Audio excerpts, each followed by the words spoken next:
University College Dublin isn't your average top-flight football side. At a time when the League of Ireland is struggling both financially and in terms of exposure, UCD employs a unique model, one based around youth and education. Their manager is Martin Russell. For me, UCD is the prime club regarding player development in Ireland. What we do is we offer scholarships for young upcoming players to come and not only play their football at a top level, but also get a first-class education.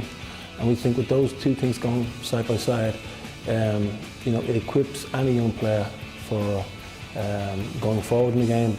It's very difficult for the young player to turn out a chance of playing professional football. And a lot of the young Irish players, majority go away at 16, but the majority are back by 18. And a lot of them don't go back into education, and they've sacrificed it, and they pay a price for that. We try and tell boys that they come, play and train professionally, get a chance to play against the top teams in their country and get an education alongside that. And when they're old enough, mature enough, and probably at a better age to be seen as a first-team player, if they want to go overseas, then they'll be ready. First admitted to the League of Ireland in 1979 as an amateur side, UCD turned semi-professional in 1983, opening its doors to players from outside the college. To this day, though, the majority are either current or former students of the Dublin University. Balancing higher education and top-flight football provides a unique challenge. Dave McMillan, one of the team's strikers, is studying for an architecture qualification. My course in particular is one that has extremely long hours.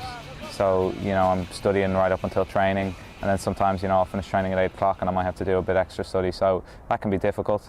Come the end of the week on a Friday, you've got a match. It can be tiring, so you've just got to really balance it right and try to make sure you're as fresh as possible every time you go out on the pitch.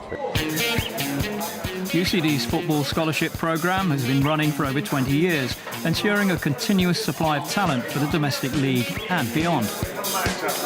Every club in this league has players that have come through from UCD, and it's a great opportunity. If we didn't exist, it would be much harder for young players to not only get an education but to even break into the league. And I could imagine players would give up trying if they didn't have this club to come to and prove themselves initially. A lot of people I've played with here have gone on and played at at Shamrock Rovers, at St Pat's, at other clubs higher up in the league, and also players across in England. So I think it's a good example of what other clubs could achieve with academies and things like that.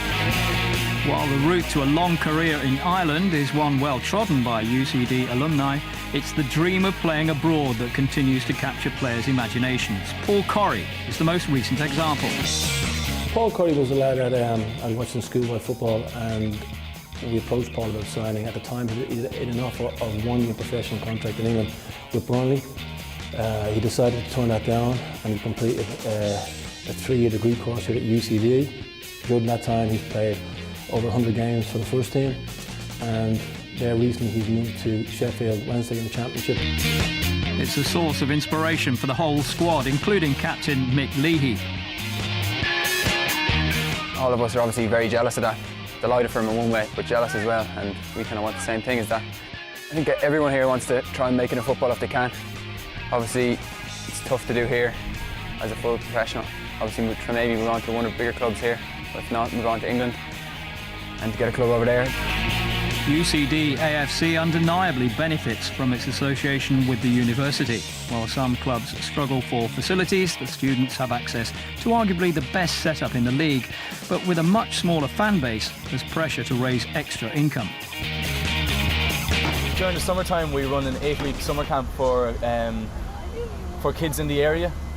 We run them down by the sports centre where we showed you earlier on, and that's a great way to raise money for the club, but also to bring local kids of the community into the club and hopefully get them to come to more games and promote the games. In terms of fans and stuff, we may be struggling because it is hard to get the students through the gates on a Friday night. Most of the students that live on campus will be from the country and they'll be gone home, but we're definitely as ambitious as any other club. We're playing at the highest level in the country here. We're all as ambitious as any other player in the country. UCD's model of youth player development is regularly held up as the way forward if the domestic game in Ireland is to progress. Other teams like Sligo Rovers are starting to follow suit. Brian Mullins is Director of Sport at UCD. We're very proud of the fact that our student team competes with the professional ranks on such a meritorious regard in terms of maintaining their position in the league and pulling one over on the bigger teams on an ongoing basis who have bigger budgets and bigger players and more mature players.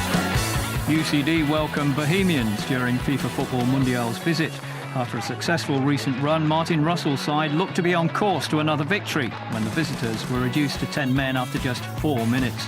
Danny Ledwith's fine free kick was the pick of UCD's 2 first-half goals, but despite their numerical advantage, they squandered the initiative after the break, conceding twice late on to throw away the win.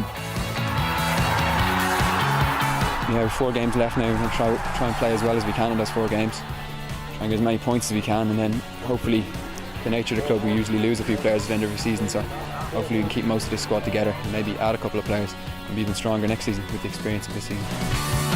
Russell's side have since secured safety and are looking ahead to a 4th consecutive campaign in Ireland's top flight. They may be one of Europe's youngest squads, but UCD have the ambition, desire and drive to match any of the competition. Next week we head to Uzbekistan as their top club creates a stir across Asia. We meet the footballer with a nifty sideline in close shaves. And we take in all the best from the FIFA Under-17 Women's World Cup. See you then on FIFA Futbol Mundial.